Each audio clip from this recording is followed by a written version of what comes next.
a free thinker and don't accept everything you heard as a truth. Be critical and evaluate what you believe in.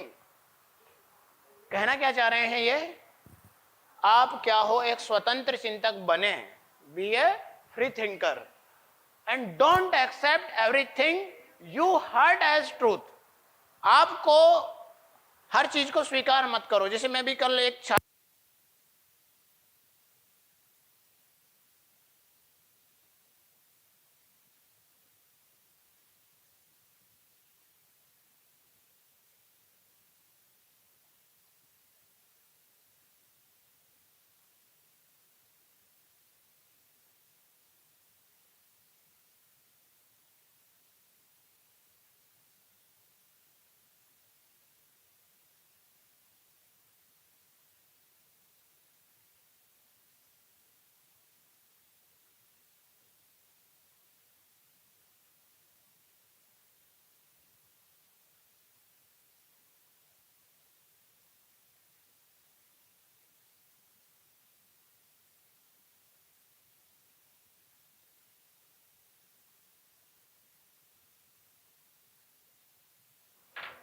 ये रहे.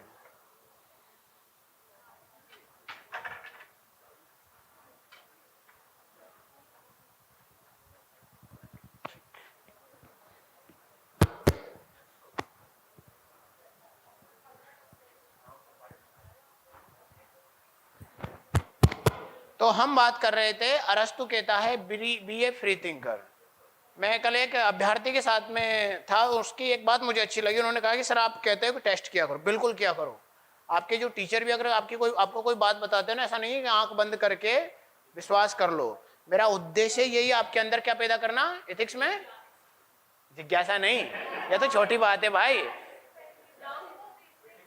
अरे संबम Bonham क्या है अपना भाई? संबम बोनम नहीं जानते? और मैंने बताया नहीं आप लोगों को. संबम बोनम बहुत बड़ा कॉन्सेप्ट है. मैं आपको शायद अच्छे से नहीं बता, समझिए. संबम बोनम इंग्लिश में भी संबम बोनम ही है. संबम बोनम प्रैक्टिकल समझो. आप सभी क्या बनना चाहते हो? ऑफिसर. क्या ये आपके जीवन का उद्देश्य है? जो कहता है मेरा उद्देश्य डूब मरो. हाँ, क्यों? क्योंकि इसके बनने के बाद में फिर क्या जीवन खत्म है क्या? जीवन का सर्वोच्च उद्देश्य क्या है?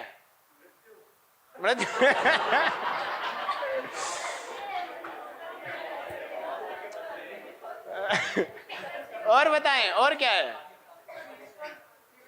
इस पर तक पहुंचना और परम सुख मिलना आपको. मतलब आप जिस पद को प्राप्त करोगे उसके बाद में आपको एक परम आनंद की प्राप्ति होगी, है ना. मतलब इस चीज से आपको हमेशा एक लॉन्ग टर्म हैप्पीनेस आपको चाहिए, तो आप इसलिए कर रहे हो. यही संबम बोनम है, जीवन का सर्वोच्च उद्देश्य. संबम बोनम मीन्स यहां पर है एक्सट्रीम टारगेट, एक्सट्रीम गोल, एक्सट्रीम एम. एक्सट्रीम मतलब चरम, उसके बाद में कोई नहीं. जैसे मैं कहूं कि एक नदी का अंतिम उद्देश्य होता है समुद्र में मिल जाना, वो उसका एक्सट्रीम है. उसका उद्देश्य ये भी होता है कि मैं पेड़ पौधों को सींचती हुई जाऊं, मैं नदियों में तालाबों में पानी भरती जाऊं, मैं झीलों में पानी भरती जाऊं, उसके बाद में एक वो. पर अंतिम उद्देश्य क्या है? समुद्र में मिल जाना. उसके बाद उसका अस्तित्व खत्म. ऐसे आपका भी कोई एक सुप्रीम टारगेट होगा, वो आपका है. उद्देश्य की बात कर रहा हूं, लक्ष्य की नहीं. ये आपका लक्ष्य है. IAS officer, IPS, DC, DSP, deputy collector, जो भी आपको बनना है, ये आपका एक लक्ष्य है. आप इसके बाद में भी तो कुछ करोगे ना. आपके जीवन का जो लक्ष्य है, मैं जीवन के लक्ष्य की बात कर रहा हूं, उसको होते हैं संबम बोनम. ठीक है. ये बताने की कहीं लैटिन वर्ड है. ओके, संबम बोनम है, पर शायद मैंने आपको बताया नहीं जब उस समय पे था, हो सकता है फिसल गया हो. तो ये कहते हैं free thinker accept everything your heart and truth. मैं कह रहा हूं संबम बोनम आपका ये है, अपनी पूरी एथिक्स का आपके अंदर विवेक पैदा करना, आपके अंदर विजडम पैदा करना. विवेक, विजडम मीन्स क्या है? विवेक के विजडम का मतलब बिल्कुल सही गलत पहचानो. यही तो मेरा क्या सबका उद्देश्य है. पूरी इथिक्स का यही उद्देश्य है. मैं तो आपको डिलीवर कर रहा हूं एज ए टीचर. बाकी इथिक्स का यही उद्देश्य है, आपके अंदर विवेक पैदा करना. मैंने पहले ही क्लास में क्या बोला था? आपके अंदर विवेक जाग जाना चाहिए. ठीक. तो be a free thinker, and don't accept everything you get hurt as truth. Be critical, हमें क्या करना चाहिए, आलोचना करो, उसके बारे में खोज निकालो, कमियां निकालो, and evaluate what you believe in, जो आप जिस चीज पर आप विश्वास कर रहे हो उसको इवेल्युएट करो, उसका मूल्यांकन करो। आपके टीचर ने कोई चीज बताई उसको भी एक बार चेक कर लो, क्रॉस चेक, कहीं गलत तो नहीं बता दिया, कहीं पुराना डाटा तो नहीं बता दिया, कहीं ऐसा तो नहीं जो इन्होंने बताया वो अधूरा बता दिया हो, बता तो दिया, कहीं ऐसा नहीं है अभी सही भी है या नहीं है, हो सकता है बदल गया हो, तो आप एक बार चेक कर लीजिए। ये कहते हैं, मतलब दूसरे शब्दों में, वो स्लाइड में शायद लगाना भूल गया, ये कहते हैं अपने गुरु का भी परीक्षण करो, एक शब्द में, ठीक है भाई। अपने गुरु की कही गई बातों को केवल इसलिए मत मानो कि गुरु ने कही है, इसलिए मत मानो कि राम सर ने कही है, इसलिए मानो कि राम सर ने कही है वो क्या सही कही है, एक बार चेक तो कर लें, हो सकता है ये जो बता रहे हैं वो सही नहीं भी हो, एक बार चेक करो सब चीजों को, ठीक है भाई। स्वतंत्र विचारक बने, जो कुछ भी सुने उसे सत्य न माने, आलोचनात्मक बने और जिस पर आप विश्वास करते हैं उसका मूल्यांकन करें। समझ पाए, ये इसका हिंदी रूपांतरण है। अब वापस आ जाते हैं,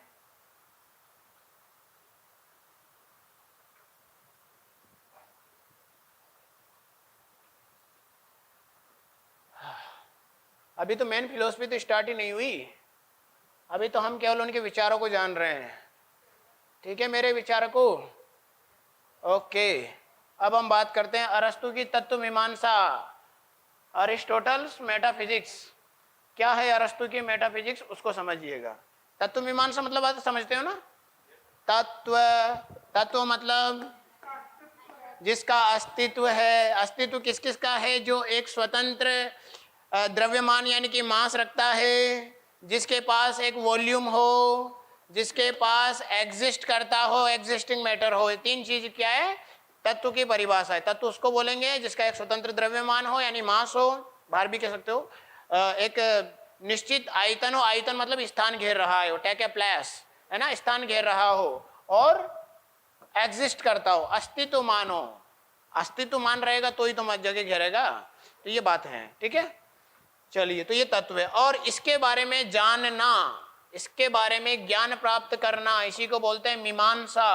मीमांसा मीन्स दर्शन, मीमांसा मीन्स दर्शन, विचार, विचार, इस पर आपका क्या मानना है, उसका राय, मत भी कह सकते हो एक शब्द में, मत, पर मत मत कहो, विचार कहना ज्यादा बढ़िया रहेगा ना, मत में एकदम प्रबलता आ जाती है, विचार केवल एक कॉन्सेप्ट हो सकता है, ठीक है भाई।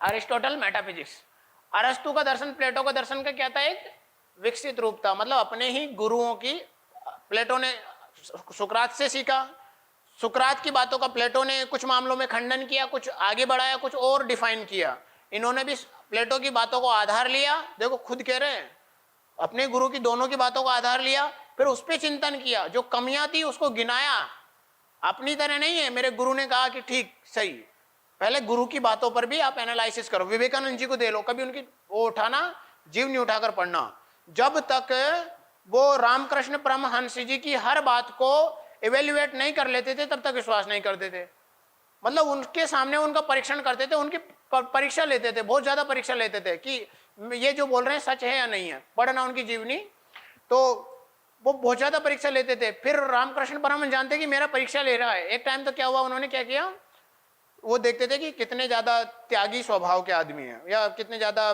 जानकार है, कितने ज्यादा, उन्होंने एक सिक्का निकाल के उनके बेड के नीचे रख दिया और चुपके से रख दिया विवेकानंद जी ने, देखते हैं कि अभी इनको एहसास होता है या नहीं होता है। तो जैसे ही वो बेटे रामकृष्ण परमहंस जी बैठते से उनको लगा कि कुछ अजीब है, तो उन्होंने देखा यहाँ कुछ अजीब है, चेक करो, देखा कि सिक्का, पता चल गया कि किसकी हरकत है, क्योंकि उनको पता था कि परीक्षा कौन लेता है, मेरी विवेकानंद, और विवेकानंद जी को पता चल गया, गुरु को पता चल गया, खिसक लिए साइड से, है ना।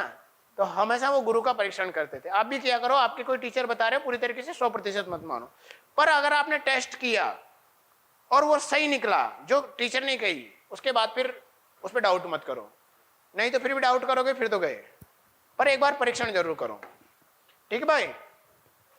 द्रव्य मेटाफिजिक्स या थ्योरी ऑफ सब्सटेंस इनकी यही कहते हैं। अरस्तु के अनुसार मूल तत्व, देखो प्लेटो का इन्होंने क्या करते हैं, प्लेटो के प्रत्ययों का खंडन करते हैं। ये कहते हैं, प्लेटो तो कहते थे कि मूल तत्व जो हैं वो किसी व्यक्ति के क्या हैं, गुण हैं, प्रत्यय बताए थे ना प्लेटो ने, कि सभी के अंदर जो जनरल ट्रेट्स पाए जाते हैं, कॉमन गुण पाए जाते हैं, वही क्या है, तत्व है। और है ना, तत्व मीमांसा में उन्हीं को हम बोलेंगे कि ये तत्व अस्तित्व एग्जिस्ट करता है। ये कहता है कि नहीं, तत्व, मूल तत्व वह है जो अपना स्वतंत्र आत्मनिर्भर अस्तित्व बनाए रखे हैं। जैसे कि मैं मान लेता हूं परमाणु। अब क्या परमाणु के बारे में कहूंगा कि परमाणु या जो एटम है वो विभाज्य नहीं है, यानी कि इसको नॉट काटा नहीं जा सकता, या फिर मैं कहूं कि वो स्वतंत्र नहीं रह सकता। तो ये जो दोनों इसके कैरेक्टरिस्टिक हैं, क्या ये इसमें निहित हैं या इस पर डिपेंड करते हैं? तो प्लेटो तो यहां पर कहते हैं कि ये जो दो विशेषता बताई कि भाई काटा नहीं जा सकता और स्वतंत्र नहीं रह सकता, ये दोनों कैरेक्टरिस्टिक डिपेंड करते हैं उसके एटम पर। अगर वो नहीं रहेगा तो ये खत्म। और ये कहते हैं कि भाई ये जो विशेषता है ना वो उसमें पहले से मौजूद थी, वो कोई नई बात नहीं है, स्वतंत्र अस्तित्व है उन विशेषताओं का, वो उस पर निर्भर नहीं करती। मतलब मूल तत्व पर उसकी विशेषताएं निर्भर नहीं करती, मूल तत्व में समाहित होती है। जैसे उन्होंने उदाहरण दिया सोने का, कि जो सोना है गोल्ड, वो उसके अंदर चमकीलापन है, चमकेगा सोना, है ना, पीलापन है, पीले कलर का रहता है, ठीक है। तो वो कहता है कि क्या ये जो गुण है वो उस पर निर्भर करता है कि सोना है तो चमकीला है? वो कहते हैं भैया सोने के अंदर विशेषता है ही ऑलरेडी, उसका स्वतंत्र अस्तित्व है। चमकना उसका एक क्या है, उसका एक सामान्य गुण है, उसको हमेशा चमकेगा, सोना रहेगा तो चमकेगा, पीला ही रहेगा सोना, पीला नहीं है तो सोना ही नहीं है। तो कहते हैं कि किसी के अंदर गुण पहले से मौजूद रहते हैं, वो निर्भर नहीं करते उस पर। मतलब जो मैटर रहता है जिससे हम सभी बने हैं, उसका एक अपना अलग वजूद है, वो मूल तत्व है। वो क्या है, वो जिसको हम तत्व बोल रहे हैं, यहाँ पर इन्होंने उसको बोला है मूल तत्व को, वो सब्सटेंस है, द्रव्य है। तो वो कहते हैं कि भाई वो मेन चीज है, ये किसी पर निर्भर नहीं करते उसके गुण की। जैसे प्लेटो ने तुलना करी कि इसने भी निकाला, उसने भी निकाला, उसका सबका एक सार निकला। इन्होंने कहा नहीं, मूल तत्व अपने आप में एक स्वतंत्र है, अलग है। अब देखो कारणता सिद्धांत, थ्योरी ऑफ कॉशन, इसको ऐसे पढ़ो।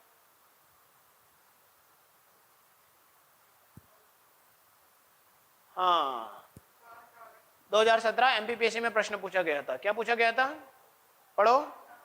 अरस्तु के 4 कारण क्या है? What are the 4 causes of Aristotle's. ठीक है, अब समझो अरस्तु के 4 कारण क्या है। कर्ता ने कर्म को करण से अधिकरण, आगे भी आएगा संप्रदाय, और हाँ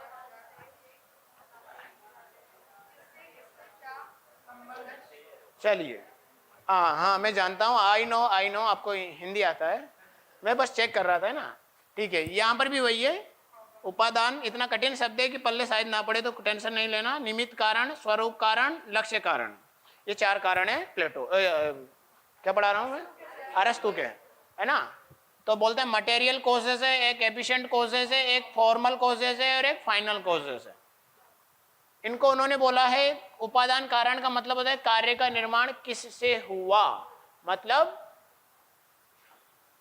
कार्य का निर्माण किससे हुआ, किससे, किसको इंग्लिश में क्या बोलेंगे, विच,